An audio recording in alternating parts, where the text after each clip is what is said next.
সব দোয়া বাদ দেন, একটা দোয়া করেন না, রব্বে করিম তুমি বড় রহমান, তুমি বড় দয়াবান, তোমার দয়া আছে বলে আমার মতো পাপী, আমার মতো জালিম আজকে তোমার দরবারে হাত তোলার সৌভাগ্য পেয়েছে। আল্লাহর কাছে সবসময় দোয়া করতে হবে পজিটিভ, নেগেটিভ কোনো দোয়া আল্লাহর কাছে করা যাবে। ইসলাম কি শিখাচ্ছে জানেন?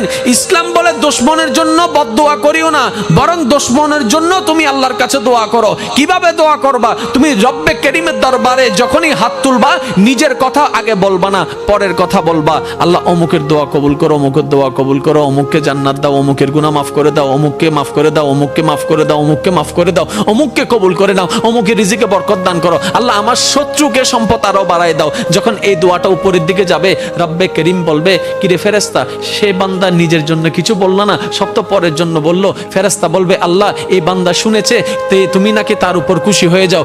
যে বান্দা অন্যের জন্য ভালো চাই, তুমি নাকি তার ভালো চাও। যে অন্যের প্রশংসা করে, তুমি নাকি তার সম্মান বাড়ায় দাও। আল্লাহ যে অন্যের জন্য মঙ্গল কামনা করে, তুমি নাকি তার জন্য বরকত বাড়ায় দাও। এই বান্দা সেই সূত্র বুঝতে পেরেছে, তাই নিজের জন্য চাচ্ছে না, সবার জন্য চাচ্ছে। রব্বে করিম বলে, তার দোয়া ফরিয়াদ কবুল করার ব্যবস্থা করো, কারণ যে অন্যের ভালো চায় আমি আল্লাহ তার ভালো করে দিই। বলেন সুবহান। মনে রাখবেন, আল্লাহর কাছে চাইতে হবে হালাল জিনিস, হারাম জিনিস নয়।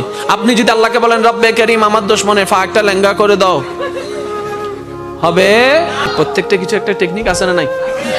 এবার বলেন, আল্লাহর কাছে পাওয়ার মাধ্যম কি? দোয়া। আল্লাহর কাছে পাওয়ার মাধ্যম কি? এবার আমরা দোয়া করি যে আল্লাহুম্মা আমিন। ফেরেশতা হদ্দে কেঙ্গর হদ্দে ইতা হদ্দে আমি দোয়া করি দি অদিন দোয়া হইলে ডাহাতি কি? এটা যদি দোয়া হয় ডাকাতি কি? সব দোয়া করে দিতে। আর আল্লাহ ইয়ন্দ ইয়ন্দ ইয়ন্দ ইয়ন্দ ইয়ন্দ ইয়ন্দ ইয়ন্দ এন ভাবে লিস্টি হদ্দে জানিতে দোয়ানত গিয়ে বাজারত দ দ দ। এরকম হাজার বছর দোয়া করলে লাভ হবে? সব দোয়া বাদ দেন, একটা দোয়া করেন না, রব্বে করিম তুমি বড় রহমান, তুমি বড় দয়াবান, তোমার দয়া আছে বলে আমার মতো পাপী, আমার মতো জালিম আজকে তোমার দরবারে হাত তোলার সৌভাগ্য পেয়েছে। আল্লাহ তোমার দয়া আছে বলে আজকে আমি এখানে বসতে পেরেছি। আল্লাহ তোমার কাছে আমার একটা ফরিয়াদ। তখন আল্লাহ জিজ্ঞেস করবে, কিরে এত মায়া করে কথা বলতেছে, আমার কিছু লাগবে? তখন না বলবেন, ওনাকে কিছু বলতেই দিচ্ছেন, আপনি সব বলতেই আছেন। এবার আপনি বলবেন, যখন রব্বে করিম জিজ্ঞেস করবে, বান্দা কিছু লাগবে, তখন আপনি বলবেন, আল্লাহ কিচ্ছু চাই না।